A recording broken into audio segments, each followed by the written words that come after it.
if I want to keep both audiences now, I can't only talk about one thing, and it has to be about the art because that's what a major audience is interested in. They're not interested in my thoughts on crypto, you know, but a subsection is the same way a subsection is interested about the Super Bowl or, you know, about anything else. I think we need to like think about it like that, and it's like, okay, like I wouldn't make football my brand, you know, like at least for me, like it wouldn't work for me.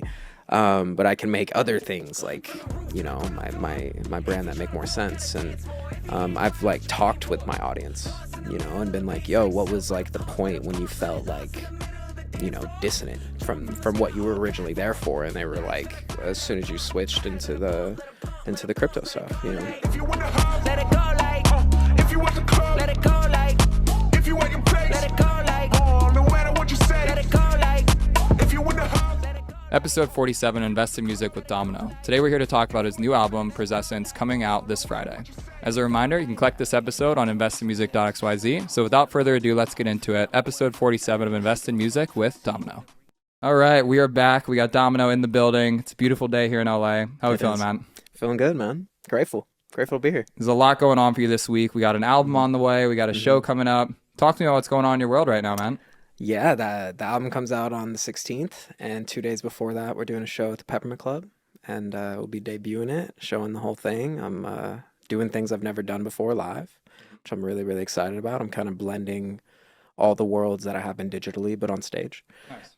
So I'm super hyped about that, and yeah, it'll be finishing out the documentary we've been working on since the start of the album. So it'll be a good time. Nice. Yeah. Was it a conscious decision to have the show on Valentine's Day? It was. Yeah, I had done that in 2019, and it was great.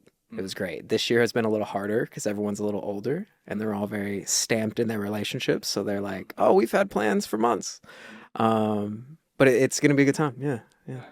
Take me back to your early days in LA. I want to go back to the beginning, but just to set the stage here, you said 2019, you were throwing a show on Valentine's Day. Yeah. What was going on in your world then, and how did it kind of all get to that point? Oh, gosh. Yeah, I was heavily performing. I was hitting every venue I possibly could and just harboring a community out here.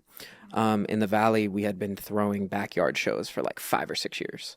And I was hosting them, throwing them, producing them, doing the whole thing, whether they were my shows or a collective I was a part of called Awesome Awesome Shit. And we're just going crazy. And a bunch of incredible people have like came from that era, from our little thing we harbored, and that dissolved into all of our own kind of solo endeavors. But at that time, we were really, really pushing that. And yeah, we had hit a show on Valentine's Day. It was beautiful. We sold it out, and it was my first time fully with a band. So it was like a great showcase of growth. And then the apocalypse hit, you know. But before that, yeah, it was all just focusing on performing and getting in front of as many people as possible. How did that whole backyard collective come to fruition? Like, what was the early roots of that, and how did you guys get that off the ground? Yeah, we a lot of us had moved from the Sacramento area, and we all were out here at the same time. So we just started like harboring a group, and our friend Rue RU, he's about to go on tour with Jordan Ward. We were all in a room together, and he burst out of his room, and he's like, "I got it!" And he had this name and this logo made already and a brand, and was like, we should all like throw shows and create and perform all of our music and travel and do it. And we all were on board. And so we all would get like weekly together and create and make stuff. And then we were doing, at the height of it, probably like 2 or 3 shows a month. We had residencies at different places at different times. And we did small tours up through the Bay Area and just all around, and we were really spreading that brand as a group. There was probably like 15 of us, and yeah, it was a great time. It was like the college of my music years. Yeah, you know. Did you meet most of those people in Sacramento, or what was that upbringing like for you? Yeah, a lot of them were from the Sac area, so we all kind of like knew of each other from there, and then all were here, so it felt like so natural. And then there was a bunch of people that were like friends of other members in the group that would be like, yo, we need you to come in. And we'd have live painters and dancers, b-boys, trickers. Like people were doing crazy flips. Like some of the world's best dancers were just on our stage just because of our reach and stuff in the industries, and we were really harboring a creative hub, and a lot of people were drawn to that. Nice. Yeah. Did you always have that vision of being a musician growing up? Like in high school, did you know like music was my thing, or what was the backstory behind this whole thing for you? Yeah, I started doing card magic when I was 8, and I was professionally performing by 12. And so from 8 to 20, I was a working and traveling card magician, performing illusionist. Wow. That I would do teaching seminars on teaching how to prevent gambling, cheats, and stuff like that. And then in high school, that got really overdone. You know, I was just doing it so much, and by the time I was in high school, I'd already been doing it for a decade, so I was worn out. But I had so many performing and practicing hours, it was obscene. So I understood like craft, and I understood how to learn something and how to apply that to other things. And I always was obsessed with photography and film, and I had to learn those things to pursue magic online type shit. And in high school, I was doing public speaking for this group at my high school called Peer Helping. And it basically taught students therapy techniques and how to talk to other students about really, really, really intense things. They would do these seminars where students would essentially go and like open up to other students. And you would see the like popular kid at the high school open up about this like really crazy thing. And it would really humanize everyone together. And I just loved that. And I was very, very passionate about it. So I would be speaking at all these seminars, and I would end them with these spoken word poetry pieces. Because I was just writing poetry since I was a kid. And I found the performance aspect really, really connective, and students were responding like very intensely, and it felt a sense of purpose for my work that was deeper than just like making it look like something floated or me knowing your grandma's name or something, you know? And that hit. And I remember the last seminar I did as a senior, this freshman came up to me and was like, yo, do you have this to music? I'd really like to listen to it in my headphones, but I can't just listen to a cappella vocals, you know? Yeah. And so I cut up a spoken word piece over a classical instrumental where I like sampled Queen. And I just from that moment was like, this is all I want to do. Like, I've never heard anything like this. Like, everything I was listening to at that time was very like storytelly and rap focused. So I was just like, okay, like this is it for me. And at that time I was like asking people like, yo, do you think I should completely pivot in this? None of them thought I should. People were telling me I'd never be on beat. I would never like find a voice or whatever. These were friends. So that really pissed me off because of how intensely and good I was at all the other things I was doing. So I was like, all right, I accept the next, 5-6 years of sucking to like pursue this, because I literally saw the magic in it and how it like affected people. And I was like, oh, this is the same thing as what I was doing with card and performance magic, but actually can like hit deeper, So I was just obsessed, and from then on just went crazy. And what was the progression of going from like, okay, I want to start doing music now, you're early in your high school career, to obviously forming a community out in Sacramento and then moving out here to LA? Like, what did that chapter look like for you? Yeah, I moved out here, I was probably 19. So it was pretty shortly after I started music, I moved out here. And that's where I started editing for YouTubers and stuff out here, because that was like my base level job that I just got thrown into because my friends that I moved with were really, really tight-knit in the dance community. So it just introduced me to the best dancers who all also did like content and, stuff like that, video work. And so I just got thrown into video and editing and YouTube and skits and comedy and all these things I didn't do. Yeah. But I knew how to edit because of everything else. So at that same time, I was out here sucking at music, making full film music videos and concepts, but like everything was such high quality except for where my music was at. And I knew that innately. So it was just years of that. And in that same time is when I met and we formed like the Awesome Shit group and started performing a shit ton. It was all happening at the same time. Yeah.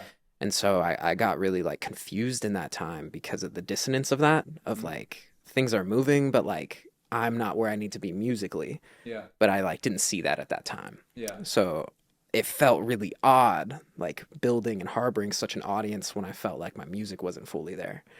And then we just kept going and going and going and going, and endless videos and community building and grassroots events and all these things of like breath work, and we're doing like listen to our album and draw at the same time, all these random things and ideas. And it was a really beautiful time. It was just there was just an odd thing there that wasn't connected all the way, and I feel like I just now got the music there. So now I'm bringing in all those other aspects again. And I want to go into this project that you're putting out this week and really just your musical journey that's led up to that. Was there an impetus that brought you out here to LA, or like what was it that kind of like made you at 19 be like, I need to go to LA? I originally wanted to go to New York, and I wanted to go for art school. I wanted to paint and draw.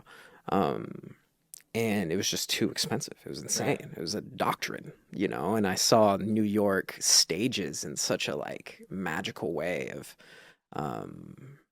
just like theater and things like that. And it was just too much. And so then I wanted to move to San Francisco, and I spent a couple years like from Sacramento to San Francisco just going every other weekend, like, and staying for like 4 or 5 days at a time and really enjoying it and soaking it up and writing in the city. And I wanted to go to art school out there as well. Way too expensive, made no sense.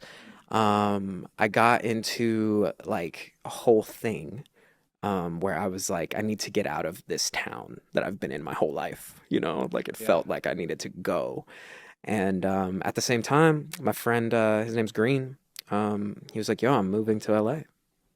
Like, do you want to come? And I was like, yes, please, yeah. And then I did. I was there for 6 months and had to move back home because of a whole family thing. I lived back home for another 6 months and then moved back out here purely out of my own intention and want, and knowing that like there was something here, specifically people, that I needed to like be with, you know? Did that second time feel more invigorating to you, having been out here for a little bit, dabbled, kind of gotten a feel for it, and then coming back out, you felt like you had like a more of a purpose for being here, for lack of a better term? Yeah. And like when I first moved, I was a child and I had like 2 friends and I wasn't even old enough to like go out. So like it was very isolated, you know, and its own thing. And the magic of LA was still there, you know, and the Hollywood sense. And then coming back, I saw it. It still had that, but it was much more realistic and like, oh, okay, like this is really what it is. And yeah, I came back with a lot more people that I knew, you know, and that just felt like home. So it was a lot easier.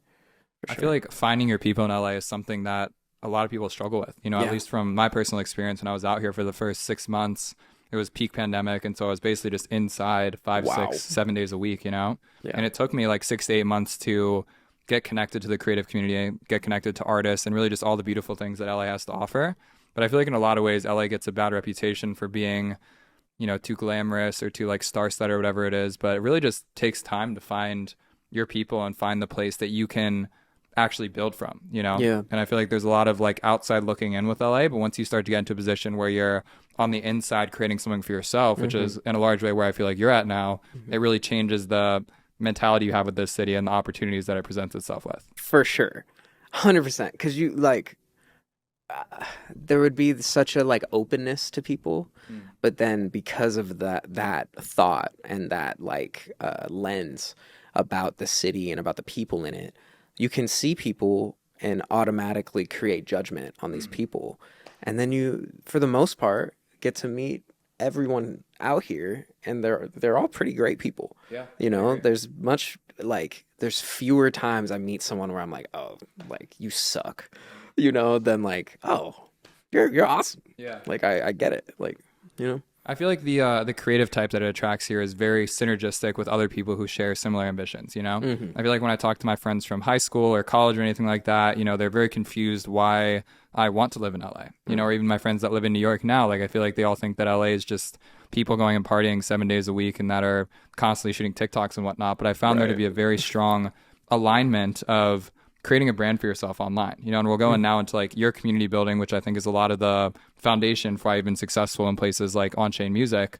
And I feel like these intentions that you put out with the backyard shows that you were doing is something that feels very innate to LA, which is like we are creating a culture around creativity, around art, and we want to invite other people into this.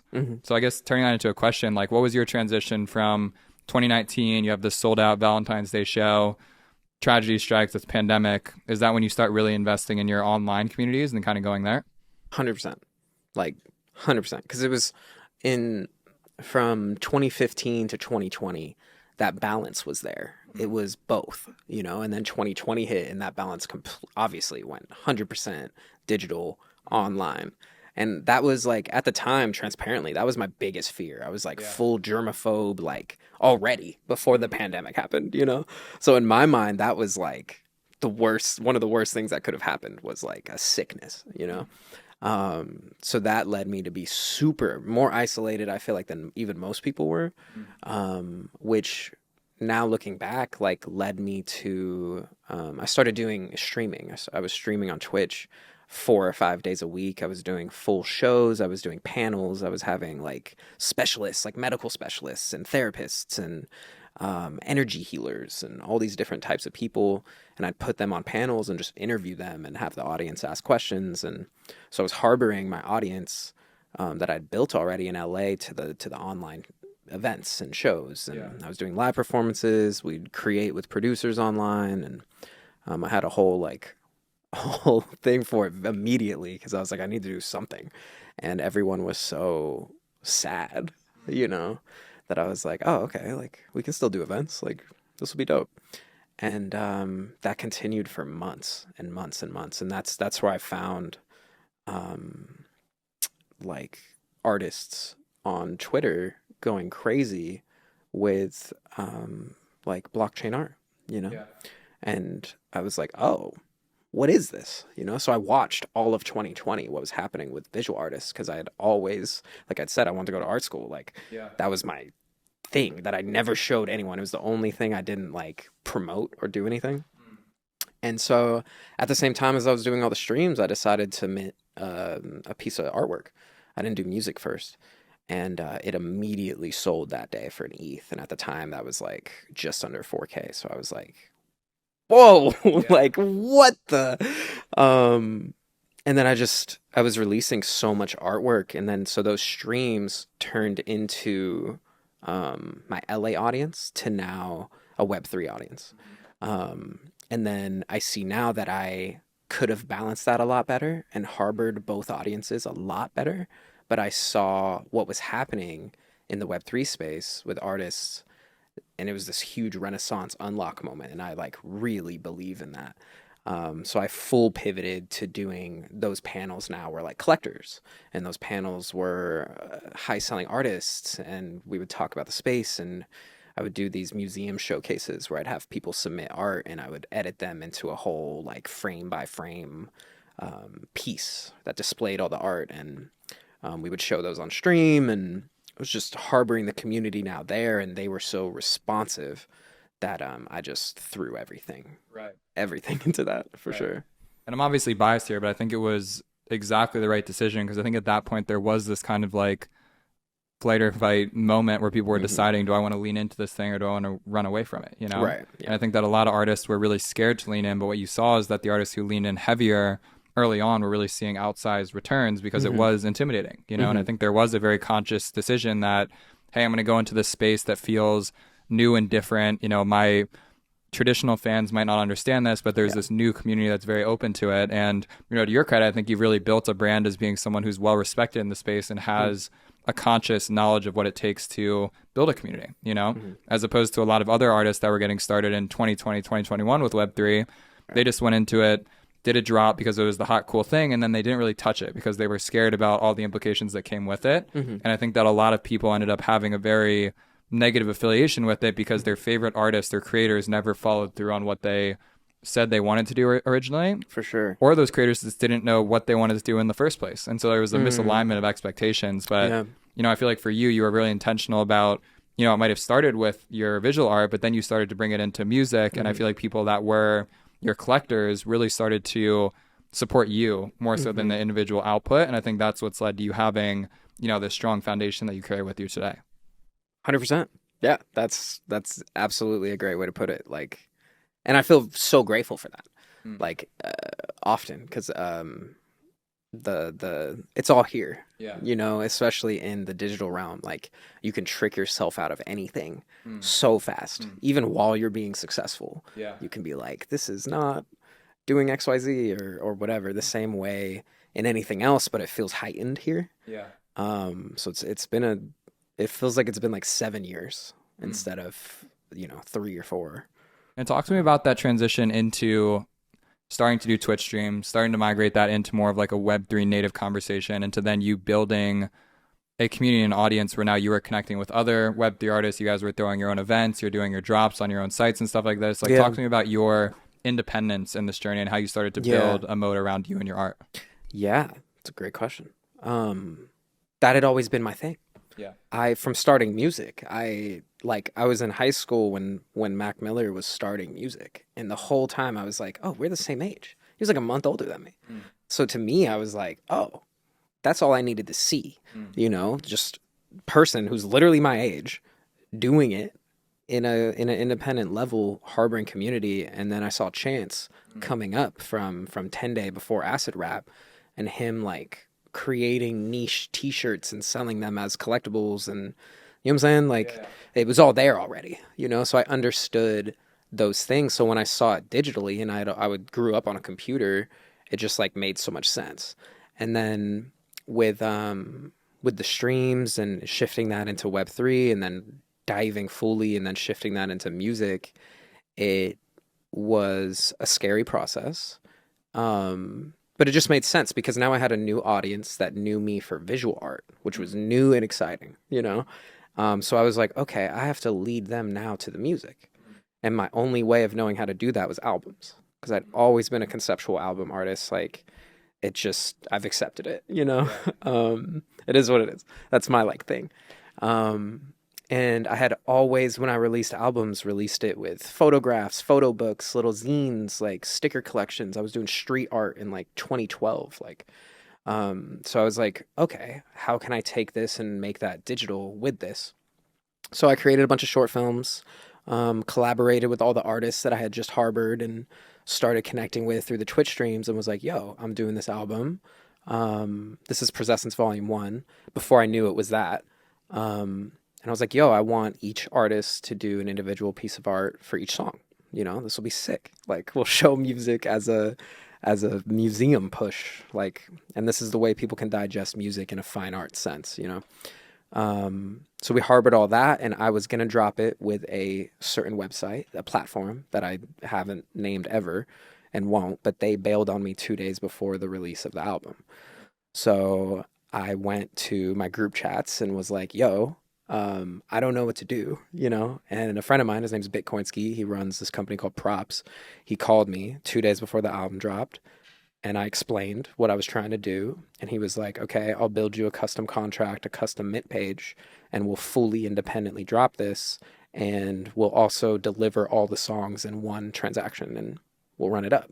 So at the time, that wasn't a thing. None of these things were existing, Yeah. So I was like, amazing. Let's go. This is better than a platform drop.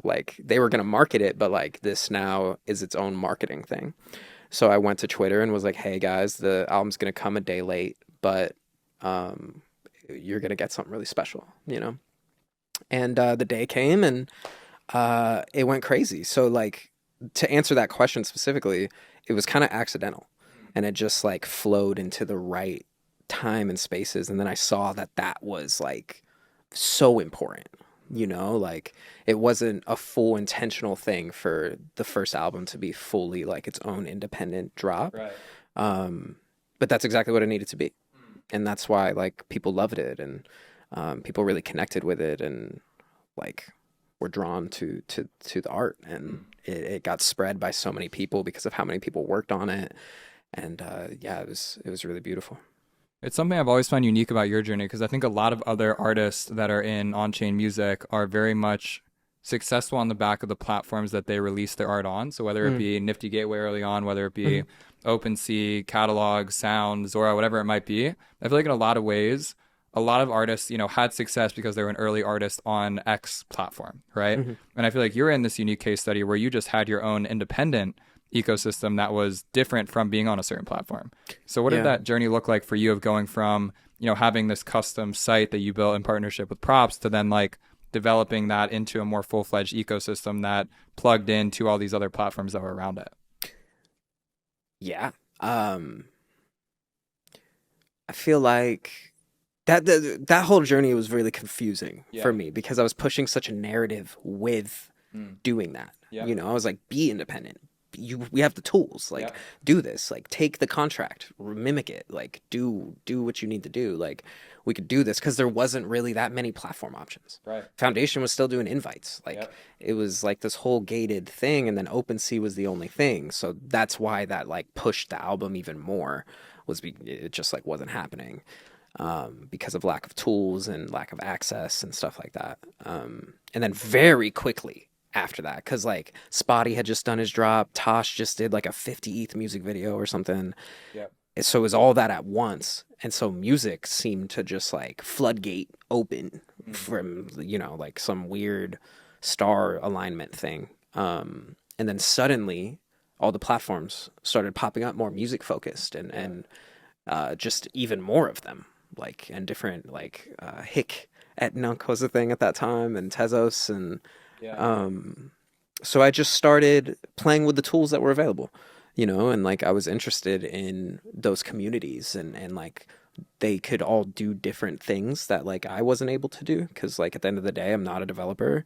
I'm just like throwing ideas to my team, of like, here's what's wrong, with like the industry, or here's what's wrong with how people get music or interact with it or whatever. And I'm like, hey, these are the issues. How can we come up with something to solve that, And those are super dope, and those convos are amazing. And there's even stuff with this next album that we've like unlocked a bit. But the platform journey was mainly like talking to everyone and like talking to like who's running these platforms and who are these people, what is this? That was really important to me. And as I like spoke to everyone, it made more sense, and I saw the intentions. And I think a lot of people at that time were like weary of things, of just like feeling like this thing that they built was being almost taken and just like thrown apart, like it was with labels and shit. And that just wasn't the truth at all. It was just people providing more tools and creating a brand as they should, and that's like beautiful. So at the end of the day, I started playing with what was available, and like doing sound drops, and those were amazing. And like the throwback sound, like spaces and things, like those were really like big community moments and hubs of support. And that was like the SoundCloud days.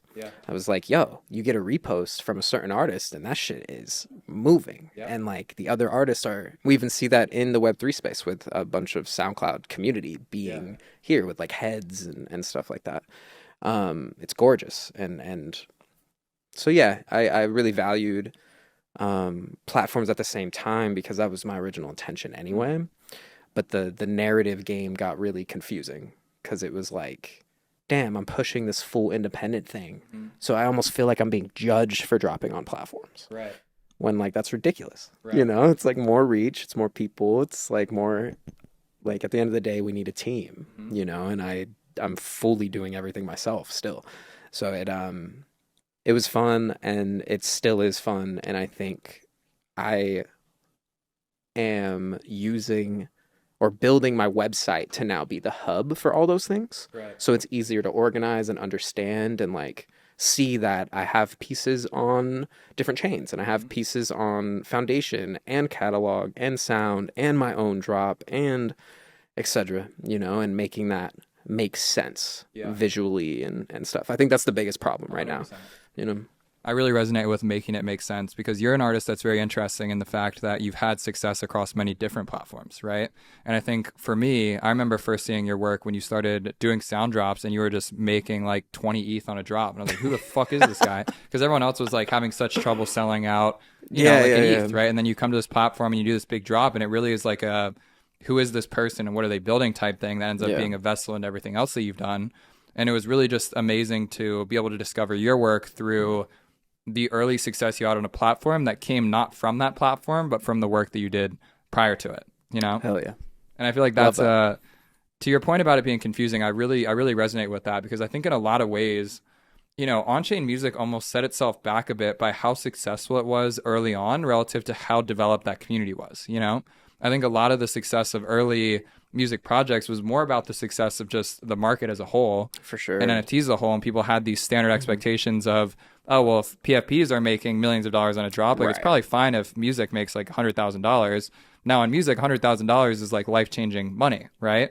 And so I think all these early artists who were in music and selling NFTs got accustomed to, oh, like this is standard, you know, like the fact that I'm selling music for an ETH, 2 ETH, 5 ETH, 10 ETH a piece, like that's what I should expect out of this community. Yeah. And then as things started to cool off and die down, there was this great reset. And I think to your point about it being confusing, I think that there ended up just being this weird misalignment of expectations, where I think that, from my perspective at least, you know, artists had developed a certain expectation from the market in terms of what they were able to get on an income side of things. I think collectors had developed an expectation about there being a secondary market because of how much was being sold.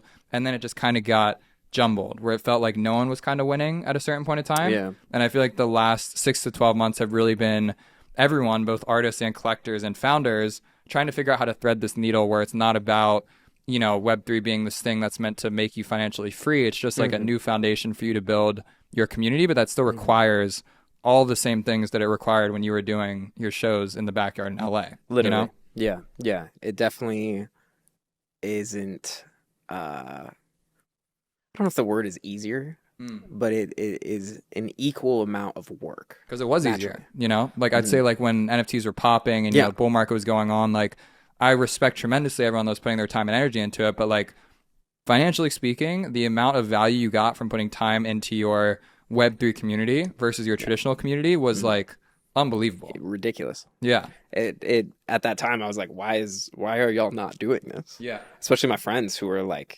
interested and asking, but it felt too daunting, you know? I was like, nah, this is the same thing we've been doing, literally.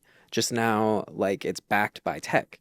So just like, go read the definition, you know, of these tech terms, and you'll literally be good to go. And I think it got really confusing in the verbiage and how much, like I would have friends of mine go into some of these spaces at that time and just look at Twitter in that community. Yeah. All of them were like, yo, this is like too much. Yep. You know? Yep. And I feel that, and it was too much. I felt like, damn, there's this thing that is such a big unlock and giving so much. But y'all are being blocked still, you know? Yeah. So it was definitely a like paradoxical time.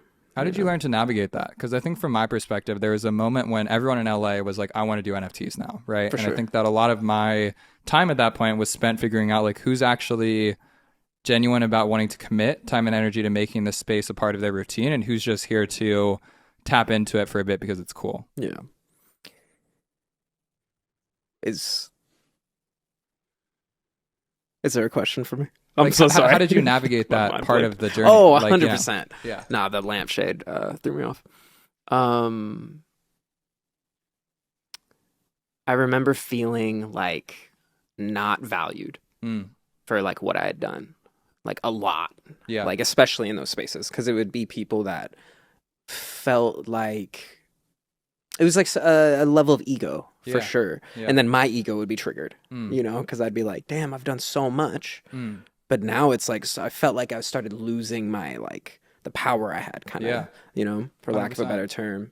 And that was like really scary for me, for sure. Because I had put everything into that, you know, and like moving with certain like leadership stance, you know, that, but I put that on myself type thing. Um, so yeah, that was an odd time for sure. Of more dissonance and like, dang, and even in that time, I like went to New York and spoke, and the I got shaded in multiple occasions, and then I performed at this event where literally when I went up, the audience turned their backs, the whole audience, and just started talking.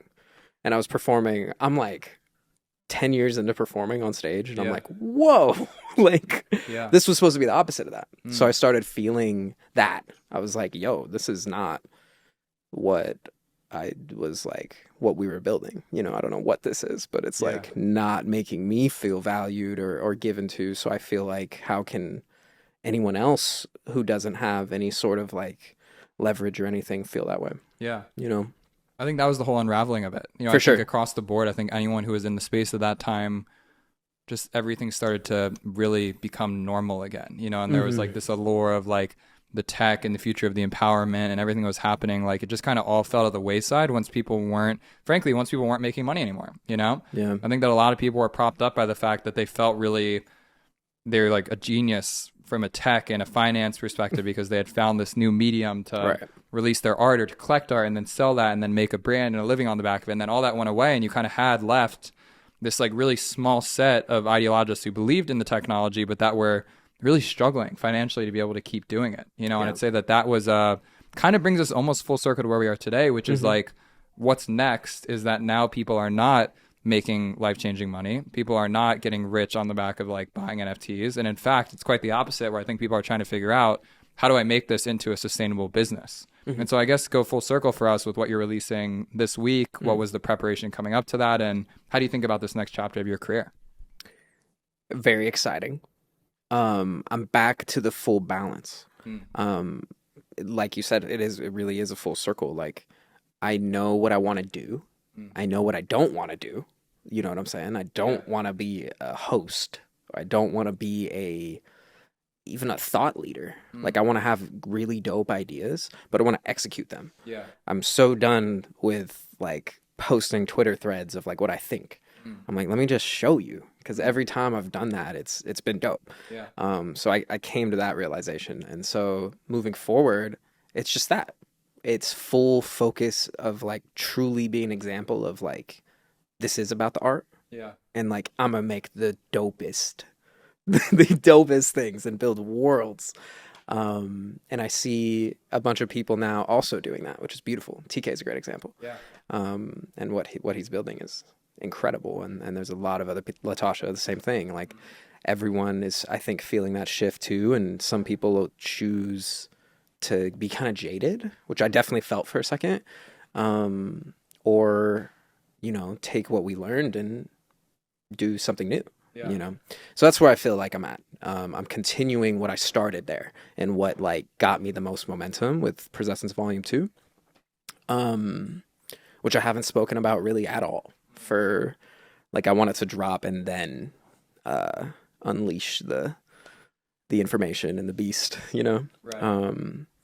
So yeah, I'm moving with the tools and the people and the community, while keeping the ideologies that make sense, which is like artists supporting artists, and creating bodies of work that do something or say something, and that full embodiment of expression, while maintaining a entrepreneurial push and direction and a mogul thinking behind that emotional kind of art. Right. So that's my kind of blueprint. But yeah, we're moving into the album dropping, and it's the best music I've dropped, but I can't wait for the next ones already. Volume 2 is 3 parts.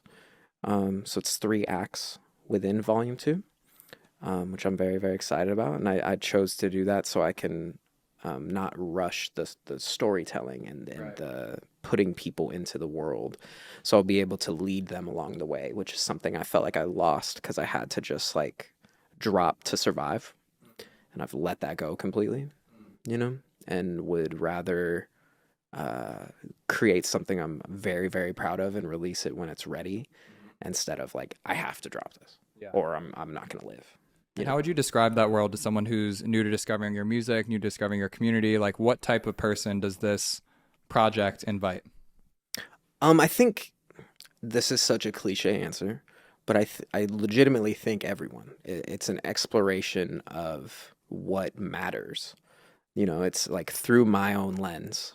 And the concept of the album is like, what if I, like, the example is winning like best new artist at the Grammys, right? That explosion and that level of want and thinking that that's the thing I want and then receiving it. What is that experience like? Because this is the experience that we all go through. It doesn't have to be about winning an award. Like, that's not the thing, but like the thing we idolize in any career, in any pursuit. And it explores what happens when you get that. Kind of like the apple with Adam and Eve. Like, if you bite into the apple, what's about to happen? And yeah, Volume 2 leads off right where Volume 1 did, which is like getting that and receiving it. And so Act 1 will start with receiving it, which feels pretty good, and ends with you're at the party looking over the balcony over the city, and you can only see down now. You're here. And then Act 2 of Volume 2 will explore that down. Yeah. It's really interesting because I want to tie it back to what you said about like finding the right way to navigate and move as an artist in the space, right? Because I think in a lot of ways, artists who have been successful with on-chain music have almost always been very opinionated in like a very positive way. I think that the space very much uplifts people who represent the culture and the topics that I think that collectors and people spending their money want to see brought to the world, right?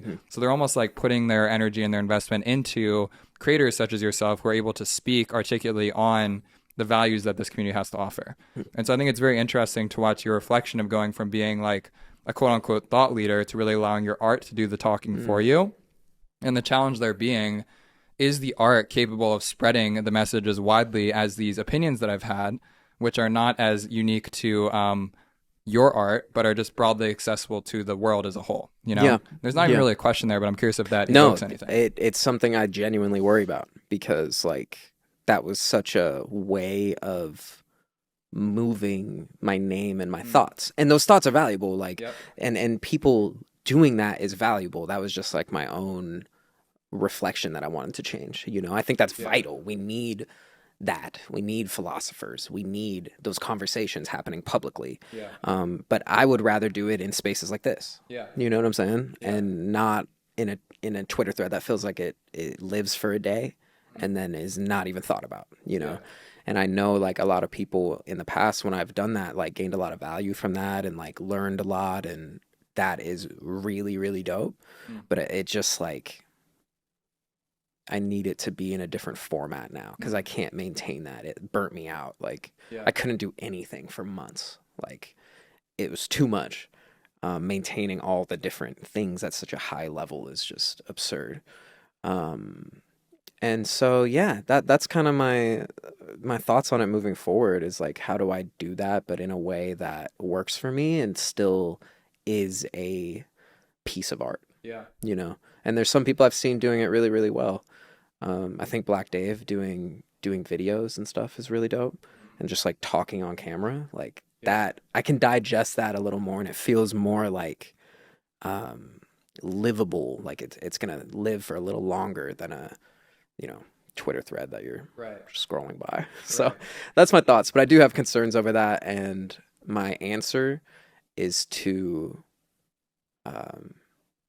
again create the most fire work that is mine and put it out at a higher level than I ever have, like more consistent than I ever have, so that you won't even need to go to read a Twitter thread because you'll have all these different outputs to see what I'm doing, to be like, oh, this is how he views it.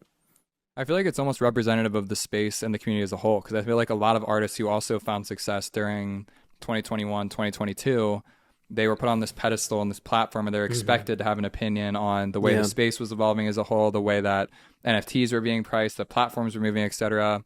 And then for all intents and purposes, everyone just stopped caring about those opinions at all. I think that there was a small community of people that did, but I'd say from a high level, the audience that was being addressed shrank a bunch. And so I think a lot of those artists then felt like their opinion was not as valued anymore. And so their response was to remove themselves from that conversation. For sure. And I think that now we're kind of in this period where the art is speaking for itself. But what's been difficult is that the art is not being met with the same level of financial merit because the amount of people who are paying attention to that is not the same. 100%. And so I think now we have this challenge of being able to cross this trough where it's more about the art than the opinion on the art. And I don't think we've quite found what that looks like yet, but I think that this headspace that you're in now with like, let the art do the talking is the correct space to be in. It's just a lot harder to see those same returns because it's so much more focused on the art versus the broader conversation. 100%. I see it as like press runs. Yeah. You know, the Twitter threads could almost be seen as like the movie press run. And, you know, but yeah, I feel like we could just be more creative in how we give that information. Yeah. It might not be like completely not doing that, but like maybe it starts to look different because like when I see that now on Twitter from especially artists and music artists, I'm like, oh, you're engagement farming. 100%. I don't even read it because I'm like, this is written and formatted in a way that is for people to engage. Right. And to me, that's not doing us any good. That like looks clickbaity, you know, and it looks like an ad. And I think that that's a big problem, especially when people talk about like mass adoption or whatever. Those types of things are the things people are seeing and being like, oh, this is a scam. Yeah. Even if it might be informative and it's from someone that's trustworthy and dope and like really knows what they're talking about, it can read that way, you know? And I could feel that in myself, and I could feel myself feeling like I need to do that to maintain momentum or keep those eyes. Yeah. And that's where I was like, oh, I cannot do this. Right. Like this is going to suck my soul. Yeah. And I'm going to start doing things I hate. And I did. And there's a lot of stuff that like I've deleted, but then when it comes to blockchain, it's there forever, you know? Yeah. So you almost just see your mistakes forever, and you see where your mindset was, and you're like, oh, I remember dropping this, this, and this because like I had to, Yep. you know?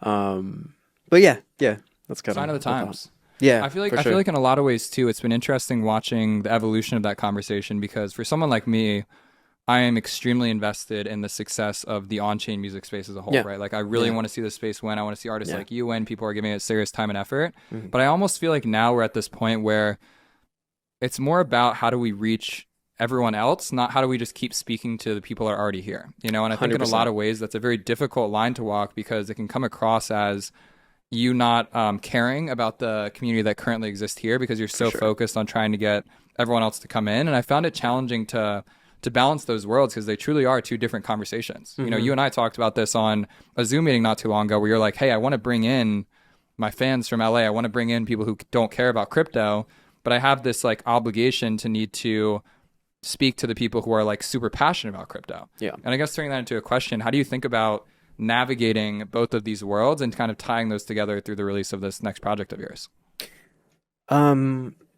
I think everything we kind of just covered kind of goes into that as well of like, okay, if I want to keep both audiences now, I can't only talk about one thing. And it has to be about the art because that's what a major audience is interested in. You know, like they're not interested in my thoughts on crypto, you know, but a subsection is the same way a subsection is interested about the Super Bowl or, you know, about anything else. I think we need to like think about it like that. And it's like, okay, like I wouldn't make football my brand, you know, like at least for me, like it wouldn't work for me. But I can make other things like, you know, my brand that make more sense. And I've like talked with my audience, you know, and been like, yo, what was like the point when you felt like, you know, dissonant from what you were originally there for? And they were like, as soon as you switched into the crypto stuff, you know, and it's only because I went so extreme, you know? So that's what I've been reflecting on in regards to like harboring both audiences.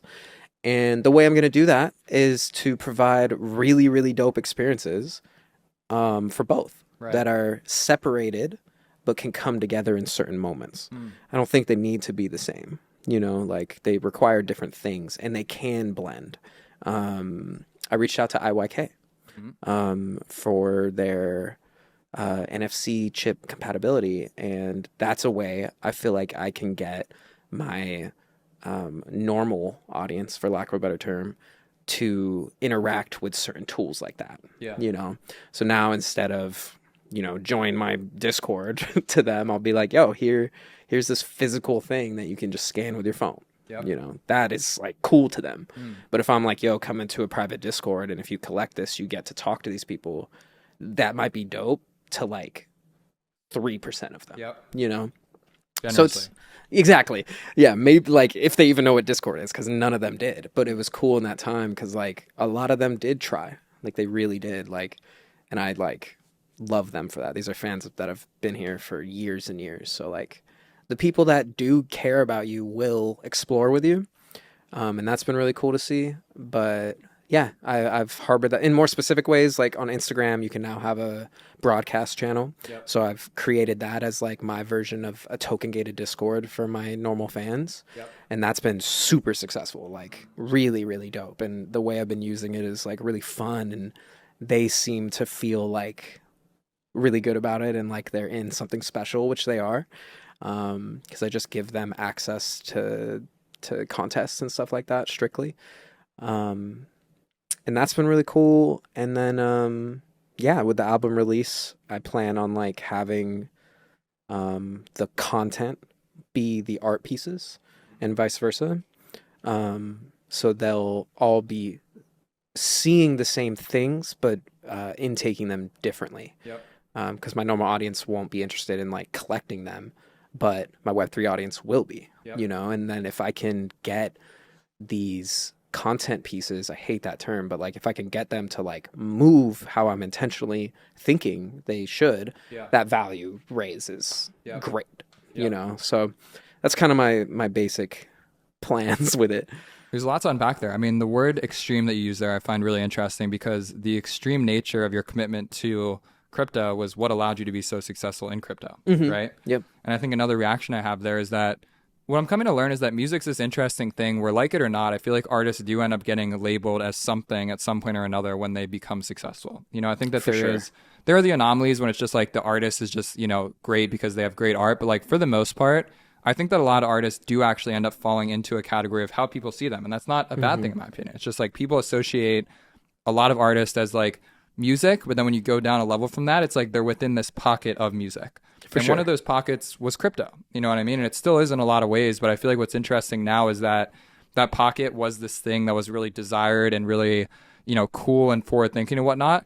And then it became not cool. And it became like something that people were afraid of and sort of like didn't want to be affiliated with. And I think now we're starting to find this evolution of that narrative where an artist can still be very successful in their use of crypto, but I think it has to tie more into what you were saying, the broader canvas as a whole of the short form content that you're putting on Instagram being something that's represented on chain and not trying to make it so polarizing where the only way you can experience this content is by going through like this crazy hoop of a token gated Discord channel. Right. But it's very fascinating because we're now at this chapter where that model has not played out yet. And I think everyone beyond music in the creative space with crypto as a whole is trying to figure out like, what does this look like? Like, what does it look like to collect a short form video that's going viral on Instagram, and how does that actually have value on chain?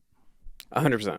And I feel like we've all seen multiple like people trying to create that. And I've seen a couple be really, really on track, but I feel like a lot of people in the space will jump to other things before they can see through a final idea. Yeah. Especially with like AI and these different tech points with VR, AR, like I've noticed a lot of like the companies pursuing very specific tools like that will completely shift if the rest of the industry does. Yep. And I feel like there's a problem there. Like Yeah. people got to stay grounded in like their purpose and intention, or else we'll never see the tools through.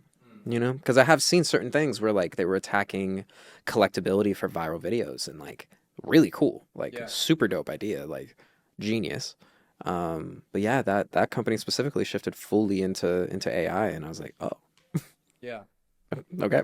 I feel like I see both sides of it because as a founder in the space, as someone building like a music product, it was very difficult to find true product market fit. And I would argue that basically no companies found product market fit within crypto and music, right? For sure. And so I think that the bet there is either do I keep doubling down on crypto and music and the fact that this is going to become something in the future, or do I pivot to something new where I can create a new conversation in the same way that we saw collectible music have this major influx of attention, energy, money.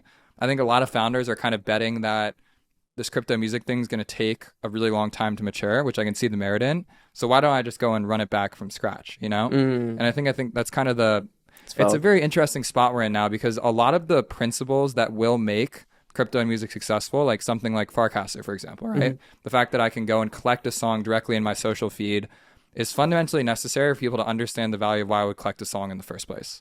Without that, it's just like, okay, I'm not going to go listen to this music on, everyone always says, I'm never going to listen to a song on OpenSea. It's not about listening to the song on OpenSea. It's about being a part of this new platform that has a new way to value music in it. But in the absence of having a format that you interface with, it feels like it's just living on an island. You know, like no music fan is going to go out of their way to buy a free digital collectible for $2 when they can listen to that song for free on Spotify.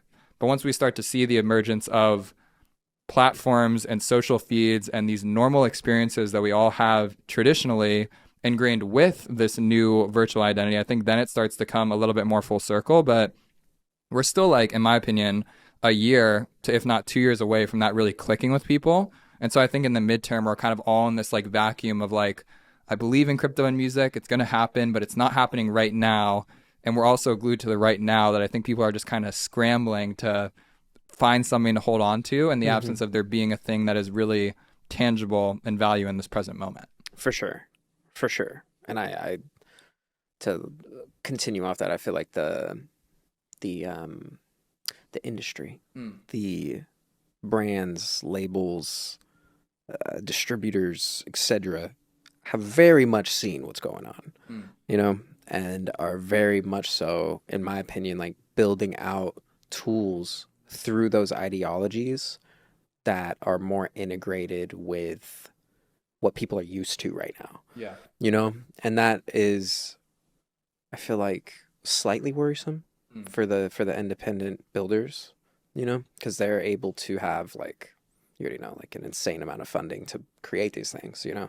So I worry of that often. Yeah. You know, of like, dang, they like really got to see the whole picture, you know, and now they can, whatever that means. I'm speaking very ominously, but they can do, you know, what they want, how they want. And I've definitely seen certain things of like, oh, they're doing that. That's very interesting, you know, like whatever it is. But yeah, I feel like to me, what adoption of this technology looks like is existing power players fully leaning into the tools and the mechanisms to embrace new technology. And so to unpack that a bit, I think there's a narrative out there that like, okay, like Web3 is independent. We don't want like major record labels in here. We don't want like distributors in here because this is a new space. But to me, I think that you can see product market fit by virtue of how willing a company that already has built-in standards is able to wants to adapt to embrace these new technologies. So in a lot of ways, like, I don't think it's even fair to say that any of these crypto music companies have found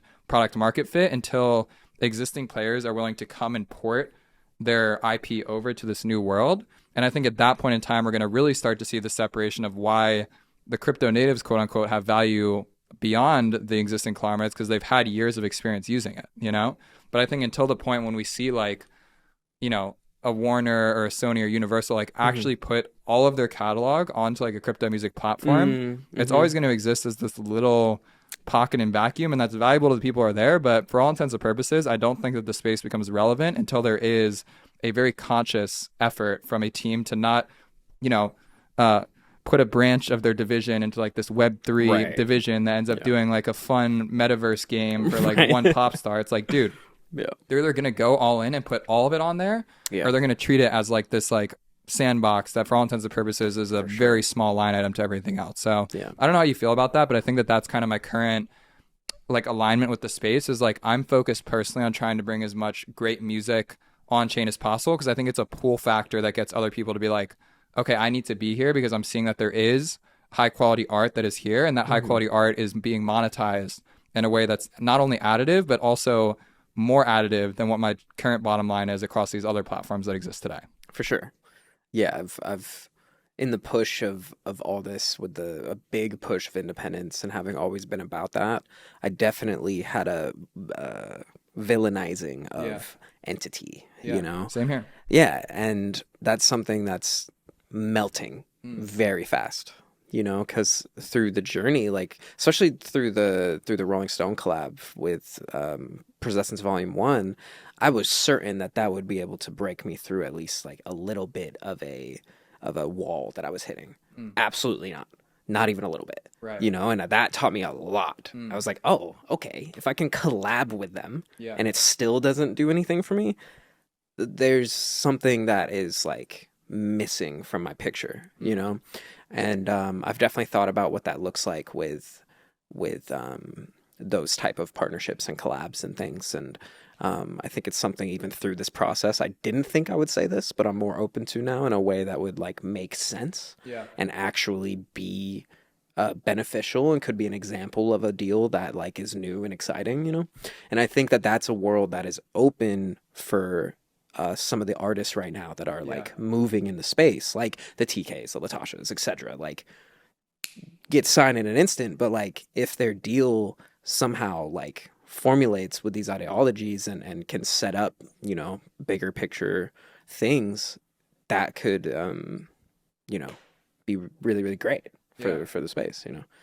I think that I've just opened my eyes a lot to the way that the music industry perceives crypto as a whole, right? And what I mean by that is, for all intents and purposes, and this is only my personal opinion, I think that music people see crypto as this amorphous world that's not actually real and doesn't actually correlate to success or value within the real music industry. And so an example of that would be this artist Daniel that I work a lot with. He has this record that's going well on Spotify right now. I see it and hear it everywhere. And people, the way that they speak to me about Daniel is as if he hasn't been doing anything for the last like 4 years. And meanwhile, I'm over here just being like, you know, we've done all this great work on Chain, blah, blah, blah, all these historic memories. And I don't fault them at all for this. They just don't care. You know what I mean? And I found that to be a very eye-opening experience because people really only see the things that they spend their time on. They don't want to look at the things that feel different to them, that feel like they're not attainable to them. And so I think in a lot of ways now I've been viewing my relationship with Onchain music as like, this is Onchain music and what people in Onchain music think of it. And this is the real music industry and what people in the music industry think of music in general. And until there is more of a way to tie those two worlds together, you kind of have to accept that right now, like people don't really take on-chain music seriously, and they're not going to until there is success stories that are big enough that make waves in the real world too. And so I guess to kind of tie that all full circle, I feel like there's a lot of that intention with this project that you're putting out. What's kind of on the horizon for you as far as this next 3, 6, 12 months and kind of your game plan going into this next year? Yeah. All of Volume 2 will be released this year. So that's 3 EPs making 1 album. It's over 20 songs. There'll be, by the end of it, probably music videos for every song. Formulating one thing. I don't want to say film. It's its own thing. We have plans. I have, oh my gosh, an unbelievable amount of work and all interconnecting to just build a fan base. The whole focus this year for me is finding my people that are really here for the music. Right. You know, specifically for the music. And in both worlds, I want to find that very, very, very strongly. Like I'm happy when people are there for me, you know, and me as a person and an artist. Like that is, I'm very, very grateful for those moments. But I want people there for the music. You know, I want people at the shows screaming these words. Like I want them interested in that, you know, and I'm excited because we've like planned all these drops and all these really interactive moments, and I have scripts and screenplays and I'm trying to give away without giving away games. Like I've really, really high quality merch, like insanely high quality merch. Like I will say confidently, like one of the best, you know?